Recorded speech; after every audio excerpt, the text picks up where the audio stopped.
So Blackpool historically has had a high number of children that have been both permanently excluded and receive fixed term exclusions from school with very little real understanding of the underlying needs of those children.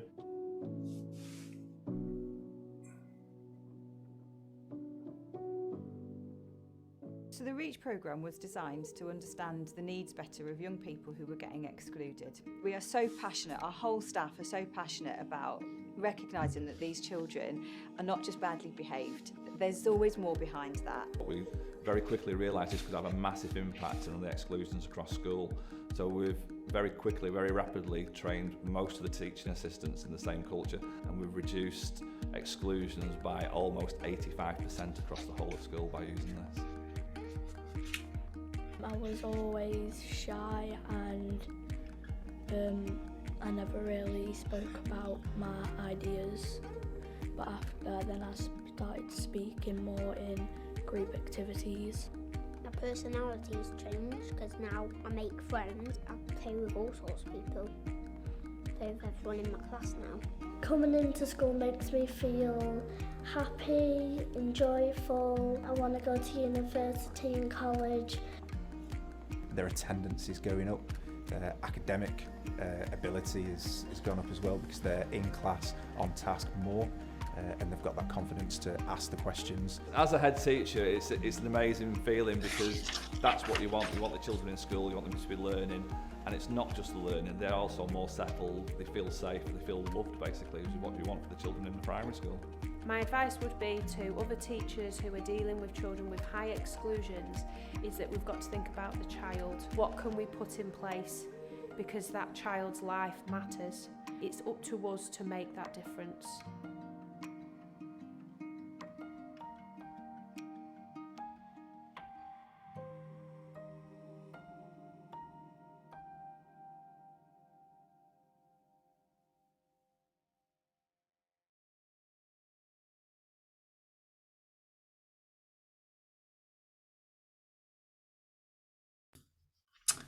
Hello everybody, and welcome to this webinar, and thank you for joining us at the end of the day. I can assure you the webinar will finish on time, so we will definitely be finishing in an hour from now. So what I'd like to do is just introduce you to the panel, introduce you to myself, and then we've got a series of questions that we're going to cover so that you get a sense of the work that's been going on in Blackpool. And we hope that we'll be able to take questions from you as well, which may relate specifically to your context, so we can draw on our expertise, our experience to try and help you. So I'm Frank Norris. I'm the independent chair of the Blackpool Education Improvement Board. And I've been in that role for a couple of years, and much of the work that we're going to talk to you about has been taken place during that time, but a lot of the preparation went on before I took up my role. So I'm going to run around the screen and we're going to go to Roger. Would you like to introduce yourself, Roger? Yeah, good evening, afternoon, everyone. My name's Roger Farley. I'm the head teacher at Westminster Primary, but also executive head teacher of two other schools in Blackpool, three very different schools altogether. I work for the Farley Academy Trust. I've been in Blackpool 18 years now. Man and boy. And we'll go down to Ali. Hi there, everybody. My name is Ali Bellaby. I am currently a head teacher, not in Blackpool at the moment. However, for the purpose of today, I was previously the deputy head teacher in educational diversity, having worked, like Roger, in Blackpool for the previous 18 years. Thank you, Ali. And Jeremy? Good afternoon, everybody. I'm Jeremy Menino. I work for the local authority. I'm a head of service in charge of school standards, safeguarding and inclusion. And my history has primarily been in secondary education for the past 20 plus years in Blackpool. Great. Thank you, Jeremy. And we'll be joined also by Jane Lee at about 4:30, who's a senior leader at St Mary's in Blackpool. She has I think a teaching commitment or a commitment already, so she's going to join us halfway through. So what I'd like to do is just give you a very brief overview of the work that's been going on. I think we sort of knew that something exciting was happening. or we knew we'd perhaps achieved something when the Secretary of State and the entire ministerial team came to Blackpool to see what this work was all about, because they'd heard about some of the successes that we'd had. And it was actually sort of fantastic to be able to sort of celebrate this amazing achievement at a time when, for a number of reasons, Blackpool has always appeared to be one of those sorts of places where previous governments had always sort of identified an area that needs extra help. So it was really sort of heartening to see that the work that had been going on in trying to address this sort of high levels of permanent exclusions and fixed term exclusions that the town had, that we'd been successful enough to actually excite the senior leaders within the education department to come and see for themselves. I think it's fair to say, though, that one of the things that I found really helpful, incredibly helpful, was the fact that there was a board that I was asked to chair, which involved maintained schools, multi-academy trusts, groups from the charity sector, the council and other interested bodies who came together to work on collectively on education issues in the town. So this is the Blackpool Education Improvement Board.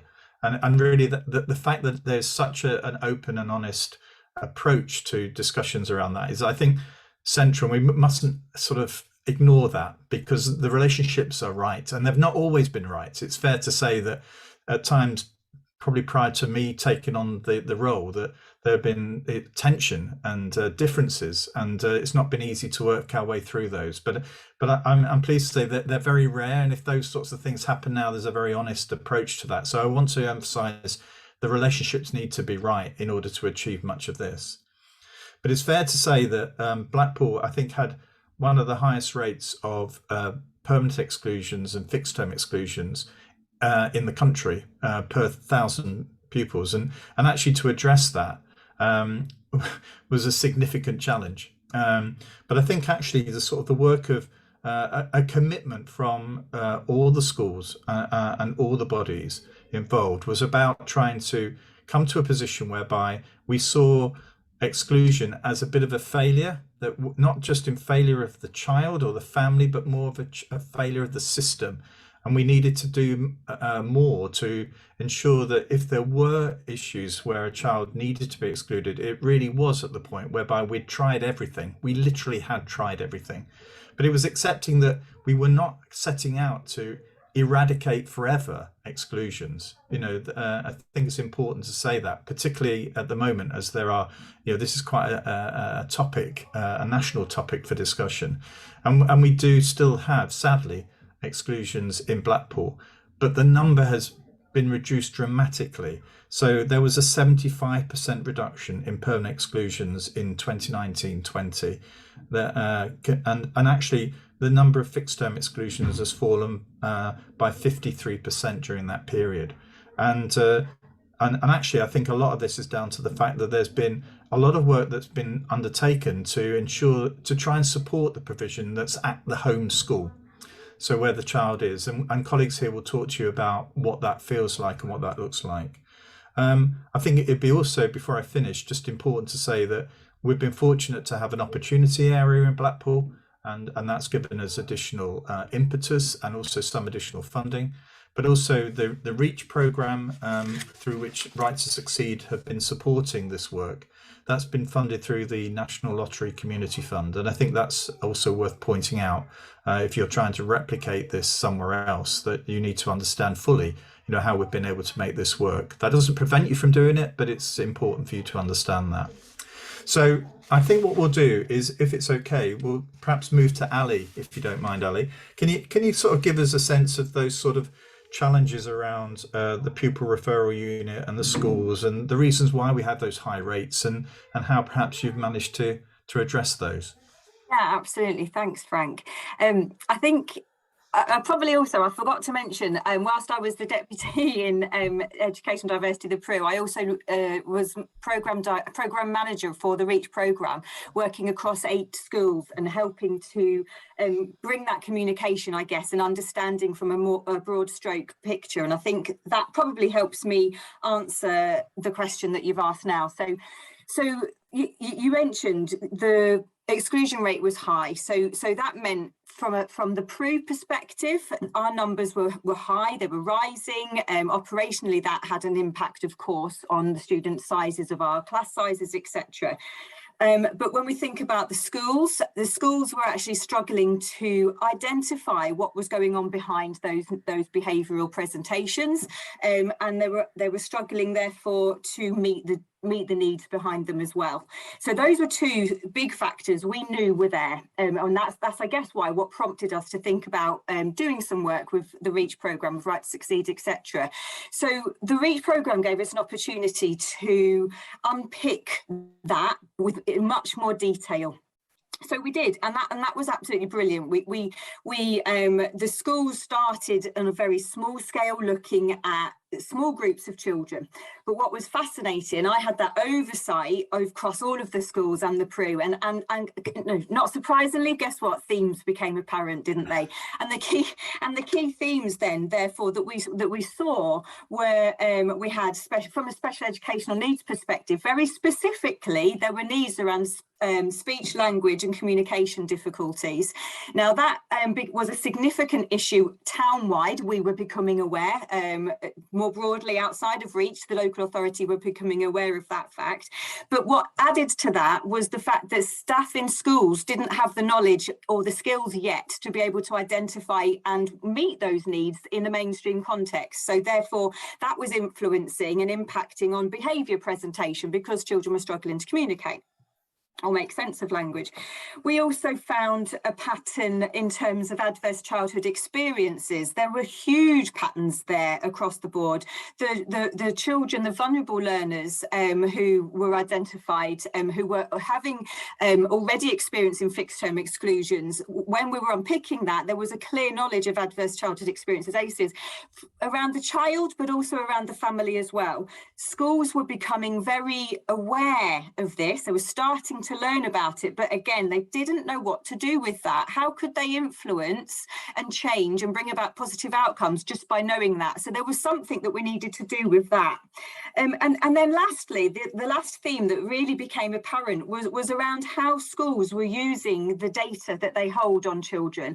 We all know schools hold enormous amounts of information around individual children, but we realised that they weren't always joining the dots. So children perhaps who were having multiple fixed term exclusions, when we started to look at what their learning profile was, or what their strengths or difficulties around speech, language and communication were, ACEs as well, we started to join those dots and think, oh, crikey, there's perhaps some underlying needs behind this behaviour that we don't yet understand. And so there was lots of data that was there that needed to be looked at differently, but also some of that really key and important information wasn't yet making its way to those practitioners in the classroom to be able to influence practice around that individual in that individual setup. So that was our opening gambit, really, of what we knew the need in Blackpool was at that point in time. I think, does that answer your question, Frank? Does that get us started? It does. I think I'm also interested in how did it feel prior to this project? How did it feel to actually be within the PRU? Because there'll be many other, in other areas that are experiencing your experience now, but you're out of that in a way. You're in a slightly better position. So how did it feel? And how sort of easy was it to get a shift in approach, to actually make this change? Yeah. So I've loved working in the PRU, right? So my first response to you was I loved every day of my job there. But it was challenging, and it was becoming more challenging because we were having more numbers coming through our doors, and we didn't always have the finances to juggle the staffing to support that well. So it was becoming far more challenging, I guess. The children's behaviour was becoming more difficult on a day-to-day basis. But the thing that we knew as a PRU, because we ourselves had been doing a lot of research around speech, language and communication for a lot of years around our cohort, and the figures that we noticed were enormous. We were looking between, depending on the age group, between 80 and 100% of children had some sort of SLCN. Now, we were getting a bit frustrated because we could sometimes see that these children just needed their needs understanding a little bit better, and they might actually be successful in mainstream. So that was kind of our position within the PRU, and we wanted to really develop our working relationship with the schools to look at how we could share our learning and actually learn from what the schools were experiencing as well, because we weren't closed to the fact that actually it was really tough for schools as well in that situation, and we knew we needed to find a way to navigate this in a collaborative way. That was the only way this was ever going to be successful. Okay, well, I can see Jeremy's put his hand up. Yeah. Just to prove that he can use the device. Well, I have, Frank. Yeah, I have. I was going to just add to that question, actually, because it's a really interesting question about how it felt. I mean, during my kind of secondary life, if you like, as a professional, I also had 2 or 3 years in the PRU myself, not as a student, but as a professional. And I can definitely empathise with kind of the sentiment Ali's talking about. From a secondary school perspective, it certainly felt like, for me, the children weren't at the centre of the decisions, and their well-being and their education wasn't at the centre of the decisions. And I must say that I feel like that decision making now really puts the child back at the centre. But I think that's been a monumental shift that started with your programme, Ali, around Reach, because as soon as we begin to understand the children, their background, the trauma that's come from them, and that education spreads across not just schools but other partners, suddenly we've got the child at the centre, we've got the family at the centre. And I don't think, going back 4 or 5 years, that children were at the centre of decision making. So it didn't feel great, if I'm being honest, Frank. It didn't feel great. But I just wanted to kind of add that in. No, that's great, because that leads really neatly into Roger's issue here about, because I'm intrigued about, how did the schools actually work together with the PRU, and how did this all sort of feel for you as a primary head teacher?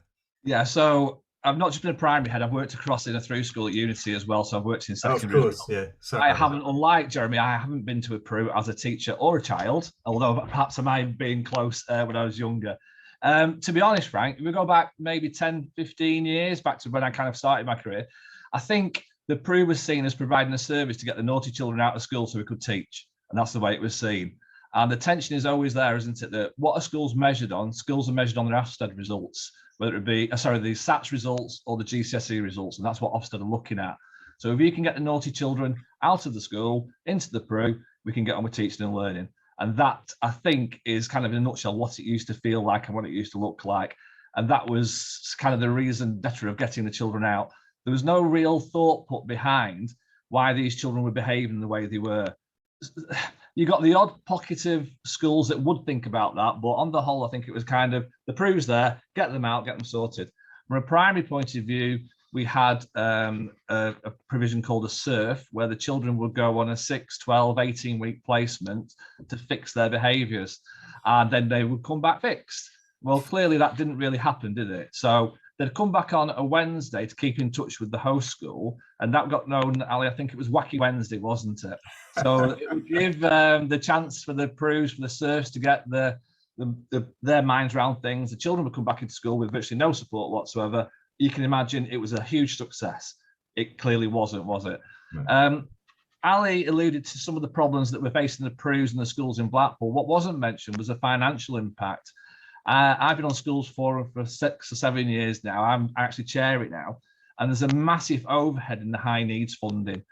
Blackpool were overspending, and without giving too much away, we are in a massive deficit. And part of that is providing the PRU function for the biggest PRU in England. The money doesn't grow on trees, it's got to come from somewhere. And 0.5% of that, if not more, comes out the top slice from all the schools in Blackpool. Whether you are academy or otherwise, 0.5% goes into that. So imagine what you could do with that money in school. Was it not going to high needs? And I think part of what we're doing with the Reach project, with this working together better with the PRU, will reduce the number. It has reduced the numbers in the PRU.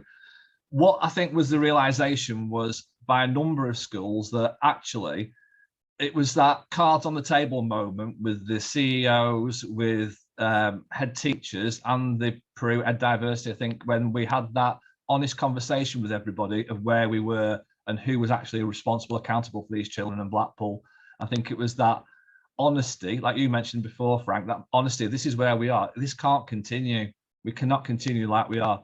And I think, as to be fair, as some of the older head teachers who are more old school have not been as aware of ACEs and trauma informed as they've drifted off into retirement, I think the new head teachers coming through realise the importance of being trauma informed, of being ACE informed, looking at the whole child. Now, from my perspective as a school, with a number of schools, it was, I haven't got the staff who can provide that functionality. I don't know what to do. They're all in the Peru because that's where the work is. Now, what can I do? What can we do best? Well, we could work a bit more closer with the Peru, we could work closer with their diversity and find out what they're doing, what's working well with them, to do the same sort of thing with our children so it prevents them leaving the school. Ideally, I wouldn't send the children to the surf. I keep them in school and do the early interventions, wouldn't I? I'd pick it up very early on.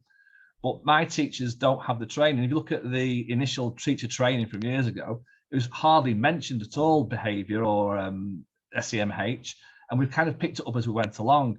So that's where we kind of turned to the Peru. Now, a number of schools have a fantastic working relationship with the Peru, with Ali and the team there, and that was kind of key to sort of breaking down the fences. It's having those honest conversations. This is where we are. How can we help each other stop this? How can we help each other reduce the number of exclusions, be it permanent or fixed term, the number of children going to SERFs, because we clearly want them in schools as much as possible so we can have that early intervention. And like I say, it was that, like Ali alluded to, she was released, I think, 2.5 days a week. Is that right, Ali? Yeah. And I think that was kind of key to it, because I signed up to take part in the Reach projects. I was interested in it, but without Ali badgering me and having that person there, that little conscience on the shoulder saying, have you done this? Have you done that? Have you done this? That made a real difference. It was that kind of that investment from Ed Diversity, the local authority, to release Ali, to really give it a push. Also, on the fact that a lot of the head teachers got together and realised this is what we need to do. It needs to be driven from the top. It has to be driven from SLT on the top. So I hope I haven't waffled too much. No, I was interested also because I think, just to give the background, that the secondary schools have a sort of, there's sort of they can have three exclusions, can't they? They have these 3 PXs. After that, then they pick up the full cost of those. But I think that's been tried elsewhere, I have to say, and I think that on its own is not enough to actually win this over. I think the issue also was that there was a commitment to funding and to help secondary schools develop areas of expertise themselves that actually enabled them to feel better placed to offer support to children, at a much earlier stage. Yeah, so I think the forum, the open opportunity area, and various people got involved with pump priming for a certain amount of money that went to all the secondaries, so they could actually start a unit, start some way of looking into how they can improve the facilities for children. I think Ali, you want to chip in? Yeah. Oh, no, sorry, you finished what you were saying, and then I'll. No, it's fine. I've lost my track now, so you carry on. Your hand is compelling. You just have to stop everything now, Ali. So what's your question? I was going to say, let's hope I've not forgotten what I was going to say now.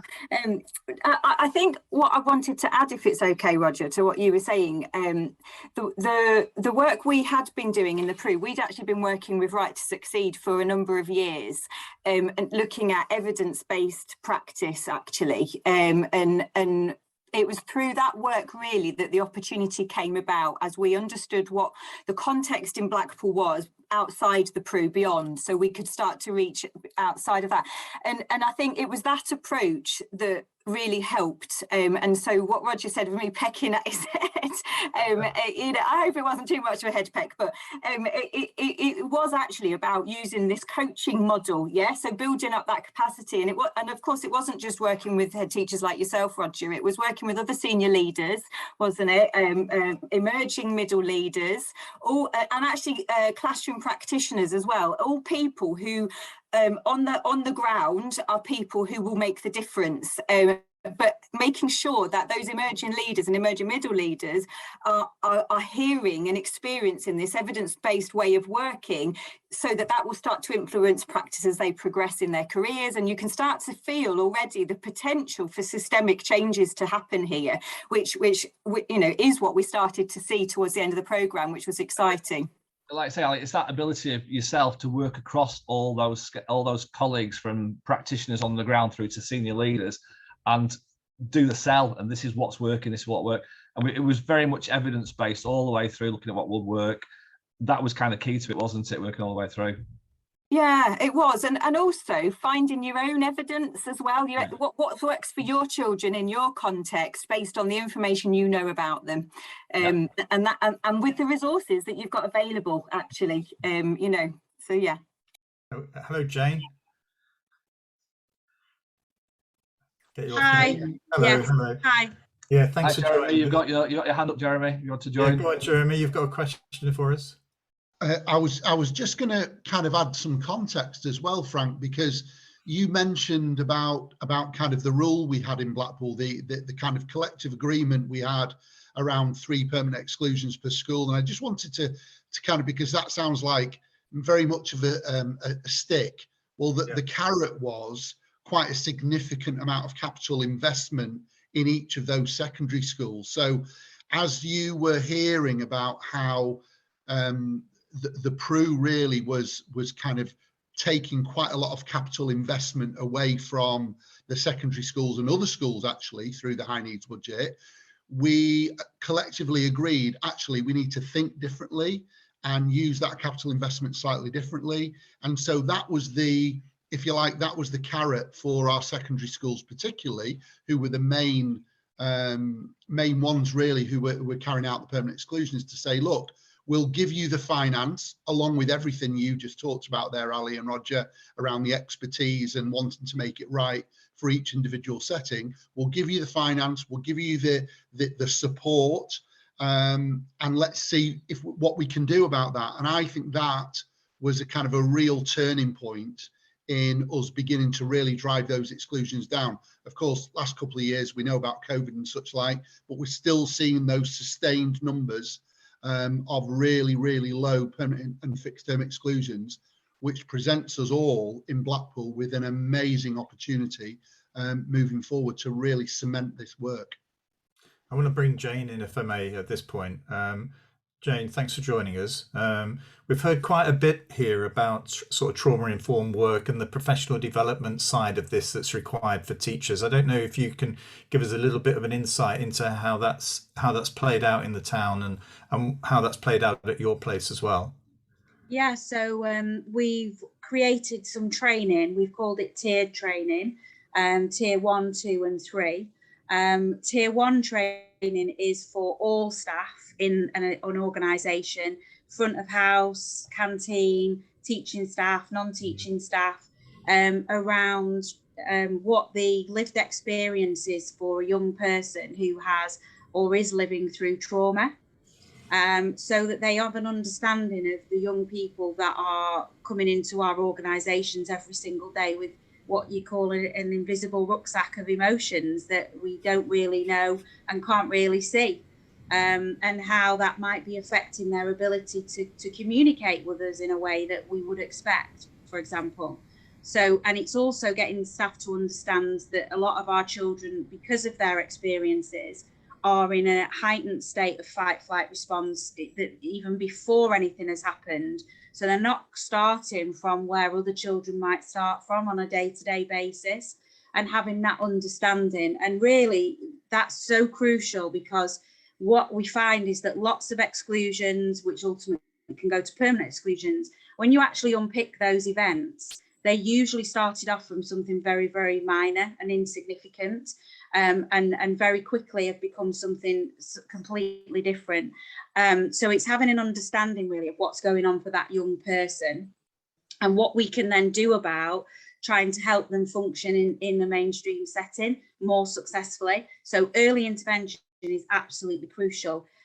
Part of my work as a DSL is also around disseminating the lived experiences of these families.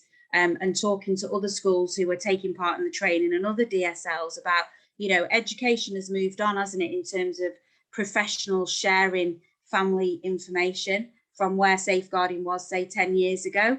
And it's okay to talk about these, lived experiences about families, because knowledge is power in terms of keeping those children in school, which is what we want. Tier 2 training is for those that are more family-faced or direct work with young people and families, teachers, non-teachers, pastoral teams. And that's around the emotion of shame and embarrassment and how powerful that is, and that constant feeling of being found out, both for families, because we know that in Blackpool that this is historical in families. It's not just one generational, it's multi-generational. And one of the unique elements that the training that we've put together is about the Blackpool picture.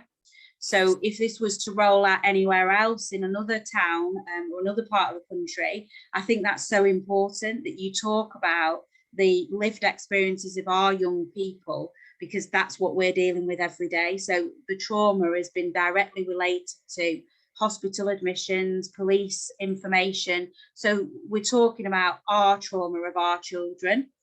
And then the final part is around well-being of practitioners. So it's 3 parts to this, isn't there? There's the children, there's the families, but there's also the staff. So how do we, if we're going to open up our profession to addressing the trauma and the impact that has, with that becomes more information for our staff to deal with, which is maybe not their own lived experiences. So having to deal with that emotionally, how to, the power of supervision and how supervision is needed within our profession, so people can offload, when they feel like they need to talk and share something, both positively and negatively as well. It's really important to talk about a positive interaction that you've had, and reinforce that in our own well-being. And all running through all of this is around real examples of where, by being more trauma informed, we've had a positive impact. Because I think what teachers work really well in is having some concrete evidence, if you will, quite evidence-based. What does a good one look like, for example? So because I've been going around the different schools, I've been sharing stories of where, well, actually, when somebody's dealt with something in a trauma-informed way, how is the outcome different? Because if you can start that narrative amongst our profession, why would we not adopt some trauma-informed practices in our work if we can see that actually it's really powerful and it's going to make our job easier? Because one of the things, and it works, and one of the things we've all got in common is all children have experienced at least one trauma, because we've all lived through a pandemic, and we know that schools are becoming more challenging because of the fact that they've had this significant time in different environments that weren't the school environment, and it's been a challenge, and it's still a challenge getting the children back into those routines. So that's kind of been the work within 6 schools at the moment, and we're looking to disseminate that out in September into the rest of the town. Jamie, I was going to say, I think it's really interesting the fact that that first level spoke to, it was about all the staff, every single member of staff, not just the teaching staff. This was about everybody, wasn't it? And in effect, that's saying something about the commitment of the leadership team to embrace the whole school, embracing this approach, because it would be, I know of a number of people who would have started at the other end, who would have explained about, actually, this is about being filtered down, from senior leadership downwards. But this, actually, the way you described that was around, actually, it's going up. This is a challenge now to senior leaders, because if the midday staff have actually embraced this, if senior leaders are not demonstrating that to them, then that's a real weakness. 100%. And one of the things we've talked about, is even like finance departments. So this affects you because you talk to parents on the phone, asking yourself, being professionally curious, what's the lived experience of that parent when they're having that conversation with you? When did they last eat? Did they not eat because they let their children eat? Therefore, they are a bit agitated with you on the phone. Have they run out of credit and you're the last person that they're going to be able to phone? So just getting people to think differently is really important. Fantastic. Jeremy's got his hand. He's got, Yeah. both of you, Ali as well. Jeremy, we'll Me go and you Ali, first. yeah. I thought your one first. Well, I think hat off, Jane, to the fastest growing training development offer in Blackpool, because I know that as soon as Jane puts an offer out and her team put an offer out for that kind of those tiered level training for schools, it's taken up literally within moments, and that's testament to the content and to the impact of what Jane's talked about. But what I wanted to also kind of add to that was, it's not just about schools, this actually, because we're going through a trauma-informed journey across the whole partnership in Blackpool and across Lancashire. The health service, our health colleagues are going through that. In fact, they're co-producing with Jane.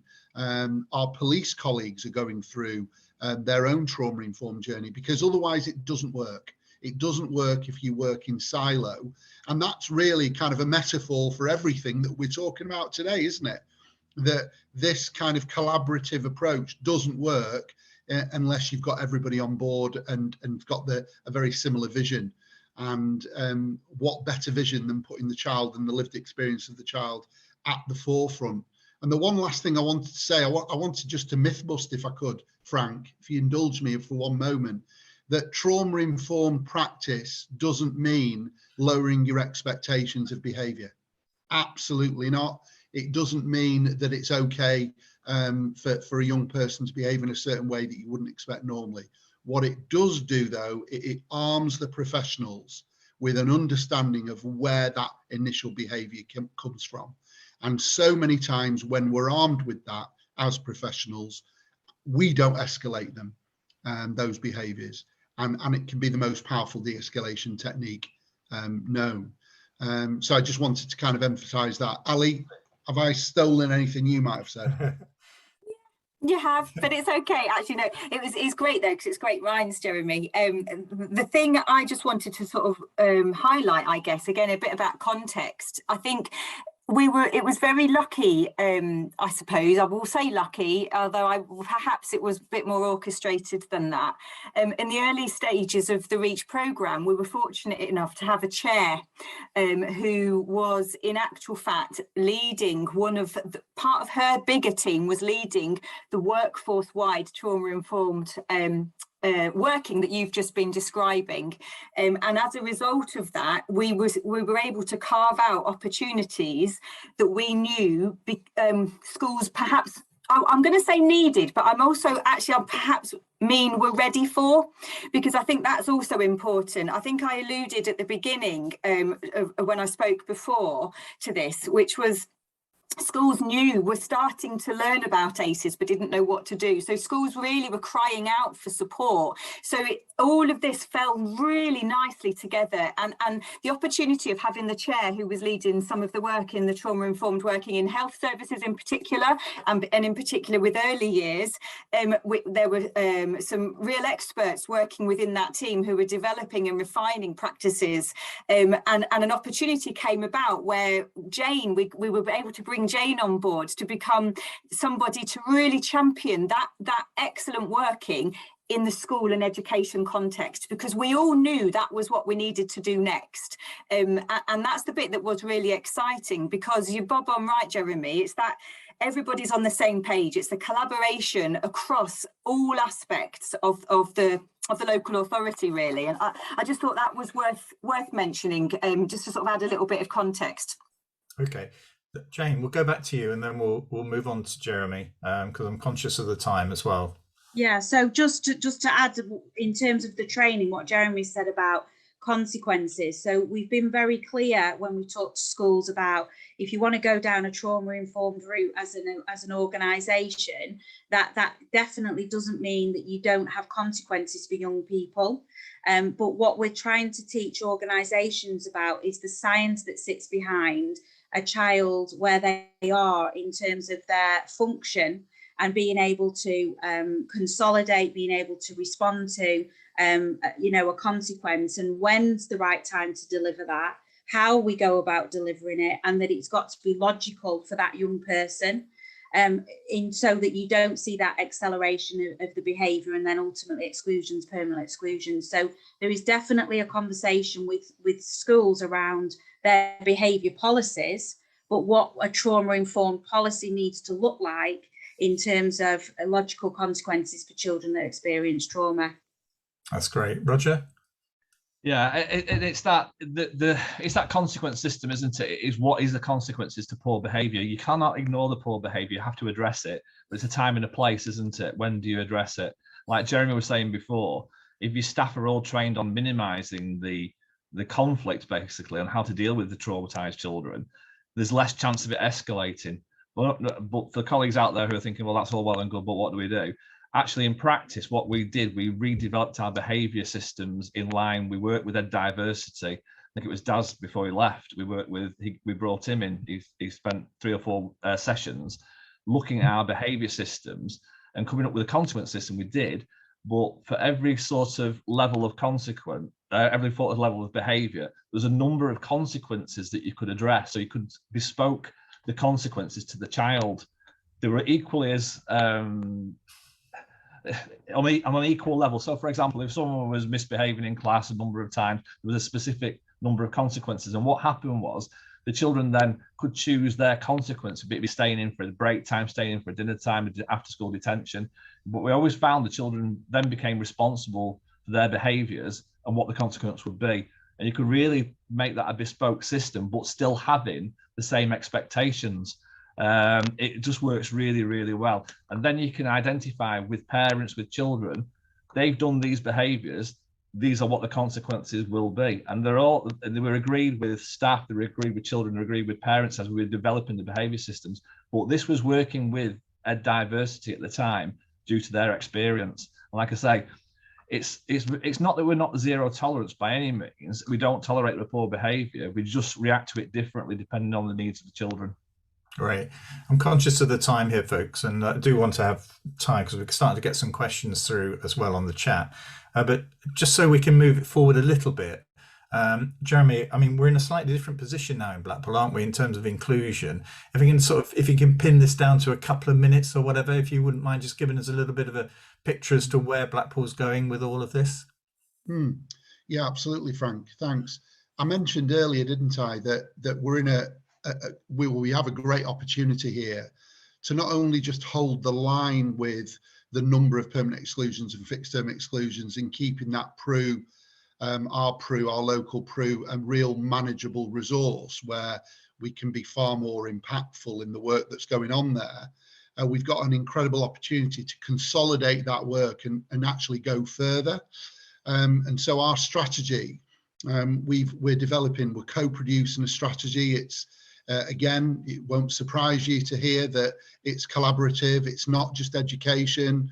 We're involving the local authority. We're involving health. We're involving charities, employers, real collaboration with our alternative provision providers locally to really develop our inclusion strategy. And a couple of the key, if you like, key strands to that strategy as we move forward and start to operationalise is we're trying to distill the learning from our provisions in our secondary schools that we talked about earlier. We're continuing that provision. That won't surprise people to hear that. But we're now extending that into and piloting it into some of our primary schools too. So we're going to incentivise some of our primary schools to think differently about their inclusion provision. So that's one element. We're really strengthening our early help offer across Blackpool and involving schools very much at the centre of that early help offer.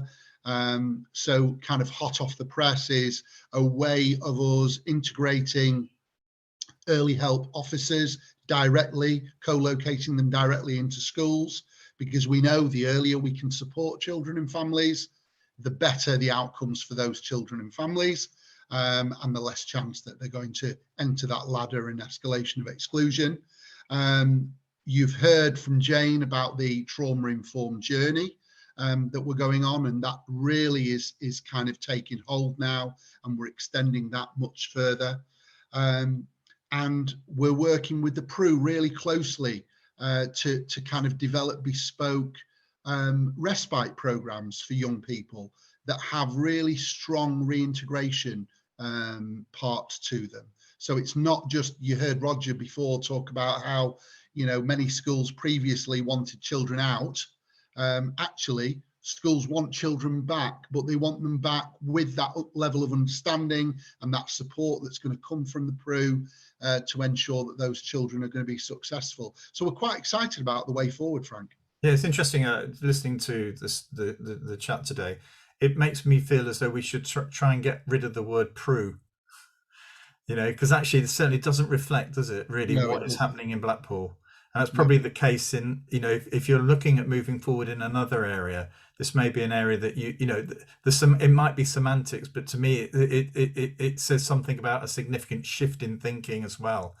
So we'll go to Roger, and then we'll pick up a couple of the questions if that's all right with everybody. So it's Roger, just very quickly, Frank and Jeremy, it's just agreeing that it's not just the pupil or the child or the student, it's the whole family. You'll find that if you can get in working with the family, it has such a benefit. You get really underneath the cover, underneath the skin of what's going on in the home. You can not just impact that one child in your school or the secondary school, you'll impact the whole of the family. And it's really key to that. It's really exciting what we're doing, getting the family workers into schools and working like that. It's really good. It's worth saying that the Blackpool Education Improvement Board feeds into another board, the Children and Families Partnership Board, where health is present and the third sector are present, housing's there. All of that is played out in that forum. And so the BEIB, which I chair, is a focus purely on education, but we know that education is affected by all these other factors, you know, so that's where we also carry this work forward. Okay, well, thank you for that. What I want to do is pick up, we have got a couple of questions here that have come through, and if you wish to offer us another question, just throw it into the chat. So one of the questions is, how did the town pull together the data that is from all the sources to evidence the themes behind the exclusions? And what approach to township-wide work was used? So is that you, Ali? Are you able to comment on that one? I think you look ready to pounce on that one. I can start, but I would welcome anybody who's got other thoughts. So we work with a company called GL Assessments. I know that's they work nationally with schools across the country, and in particular, we had a working arrangement with them where we carried out a particular set of assessments of all of the children that we were working with. This was interesting. The interesting thing about that in Blackpool was within the REACH programmes, yes, we were targeting our cohorts of children, looking at cognitive ability testing, look at pupil attitudes to self and school, looking at reading. That was our focus, new group reading test. That was our focus from GL with REACH. But more broadly, the whole town had already made a decision to use GL assessments to assess all Key Stage 3 children across every single school in a much wider suite of assessments, which did include the same three I've just said, but we were looking at literacy, maths, science as well. And as a result of that work with GL produced some really valuable and helpful summaries and analyses of the information and the themes that were coming through, and so we had these two projects running concurrently, and then as the programs developed, we started to dovetail ourselves back together because we realized that each of the projects were relevant to each other. So children who were having low abilities in reading were unsurprisingly finding learning difficult, and for children who find learning difficult, sometimes that meant that they found it difficult to behave in a certain way in certain lessons, and particularly as language becomes more and more relevant in secondary school, you could start to see how things could sort of interlink and interconnect. So in terms of pulling the data together, GL assessments for us was a really significant factor. But the second bit was, I guess, coming back to the so what. It's all well and good GL providing the data. What are we going to do about that? And that's where we had our various meetings collectively as this group here, chairs of larger meetings, steering groups, individual schools, working with leadership teams in schools. What are you going to do with that data? Why is it, how are we going to make that purposeful so that it starts to influence not just the individual child? Brilliant, let's do that, but let's start thinking more systemically and start influencing bigger picture across the school as well. So I guess, I don't know, I'm waffling now, but I think that maybe, does that maybe answer? I don't know. Well, let's see if Roger can add a little bit of to that. Please. Go on, Roger. It's just adding a little bit that I don't know if Ali was aware, but not only was it for secondary and Key Stage 3, we did extend it because we stamped our feet loudly in primary heads that if it's good enough for secondary, surely it's good enough for primary, and that we have been using it as well to inform primary data. I think it was year 4 and 5 initially, and we've tracked those cohorts going through. Again, COVID's upset everything, but that data coming through really informed where we were as a town. It was quite shocking in some places, but I think that then influenced a lot of academy trusts, a lot of the schools, as that reading really needs to be high on the priority list of all these children. I think it's, when you look at actually the figures of 65% of the children can read and the rest of them aren't passing the SATs, it's quite frightening. And something had to be done. And the GL really fine-tunes where the issues are, where the gaps are for the reading, but also then you do the attitude survey as well, which gives you that extra bit of information. Why are they not good at reading? Because they're all having the same experiences in class. They all have the same teacher in primary in front of them for a year. So why are some children not getting where they should be despite the same input? And that GL information just gave that extra bit of fine-tuning that then, like Ali said, is important, that gets passed down to the teacher then on the ground who is actually doing the work with them. And then for secondaries, the fact that we've done it at primary, that data goes through because the secondaries use the same system. That consistency across is invaluable. And now, not obviously other assessment may be available, so I'm not just selling GL, although GL wants to give me 10%, that's fine. No, there are other assessments, but it's that consistency, isn't it, of data, that you're not comparing apples with pears. And also that's been really helpful during the pandemic because we've been able to continue with the GL assessments for all schools and actually be able to compare the performance and any potential dips in outcomes at that stage. And I'm absolutely delighted to say Blackpool's performance, it has held up really well, bearing in mind it's been an area that's been heavily hit with COVID. So that's, and that's clear outcomes that we've got compared to what was performed before. So can I pick up on one more question before we then sort of try and tie it all up? I'm going to take the one about outcomes because it relates to this, I think. What kind of reduction in permanent exclusions, all of that happened, but what happened in terms of other forms of exclusion or removal from classroom, internal isolation, was that just sort of, is that where it all went? It was all just internal isolation. But actually, was it actually something much deeper? A cultural shift in the approach meant that actually the number of internal isolations just reduced as well. So I don't know. I'll go to Jane because I'm not sure who to go to for this. No, Roger's got his hand up, but Jane, do you have a view on this? Go on, Roger. I'll let you go first. I'll just say from operational as a head teacher in a school who. I started at Westminster, which used to be the Claremont in Blackpool, about 3 or 4 years ago. And when I came to the school, we used radios very, very frequently to go and deal with poor behaviour. So SLT would have radios, there'd be a call on the radio, and we'd answer 10, 15 calls a day for poor behaviour. Now, obviously that's not sustainable, that's not acceptable. There's also a significant number of restraints in school, of a child kicking off, as they call it, and then a teacher would have to restrain or move or physically move. Most of my SLT were trained in Team Teach. There was quite a few HLTAs, TAs trained in Team Teach. I'll fast forward through so Jane can answer, we've got plenty of time. After doing Reach and other things we've put in place, we don't use the radios anymore for poor behaviour. We're much more proactive. There's been a reduction of over 260% of holds and restraints in school over the past 3 years. We've reduced temporary exclusion by 85%.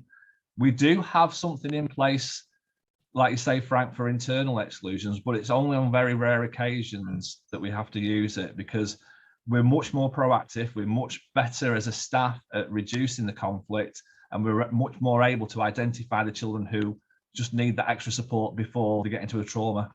Fabulous. Jane, you're going to come in there? Yeah, I think obviously if you adopt a more trauma-informed approach, it's about the de-escalation so much early on, isn't it? So we, you know, hopefully we get to a point where we don't need the inclusion units within school and things like that. But the reality is, right now they're still there. You know, we're not there yet. We do still have the processes in school, but we're definitely not establishments that are using external exclusions, because what we know about children that have experienced trauma, for example, when you remove them from the school environment, you're also sending out a very significant message to that young person about not being included, about not feeling a sense of belonging. So, you know, that can be really powerful in a double negative way as well. So, you know, we aren't there yet in terms of trauma informed, but like Roger's saying around the use of radios, we are magnifying the behaviour, and we're communicating in a very open environment within schools, which just isn't very conducive to being successful. So we've tried to communicate, but actually it's not necessarily worked. And if we want to be more trauma informed, one of the things around trauma is about, well, the peer groups not also knowing what's going on sometimes to those young people. And, you know, we have to think about how do we communicate in our organisations more successfully. Ali, we'll go to Ali and then we'll close. So Ali.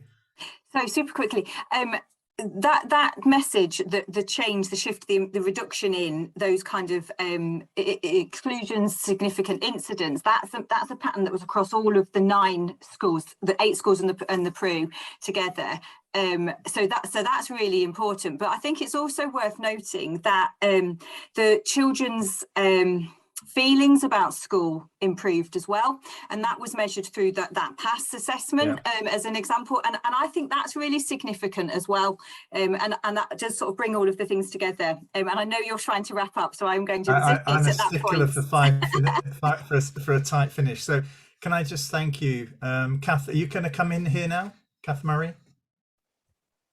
I am. Thank you. I just want to say a big thank you to everybody, to all the panelists for taking part, to Frank for chairing, to you, the audience, for attending. I'm Kath Murray. I'm the Chief Development Officer at Right to Succeed, with a charity that managed this programme, the REACH programme. I'd also like to say a big thank you to the National Lottery Community Fund for their generous funding of this programme over 3 years, which ran in Blackpool, Doncaster and North Belfast, and to Credit Suisse and Porticus for additional funding of our inclusion work in Blackpool. And just to say, if you want to connect with any of us, the Right to Succeed Twitter account has been following this event. It's on Right to Succeed, the number 2, Right to Succeed at Twitter. So please do follow that and find out as well. We've linked in any of our panelists who are on social media, and you can follow them and get in touch with them there. So do reach out if you've got any questions. So thanks very much. And if you want to stay just for a second, I'll put the contact details in the chat here so you can see how to get in touch with us. But otherwise, a big thank you to all of you. Yeah, thank you all, everybody.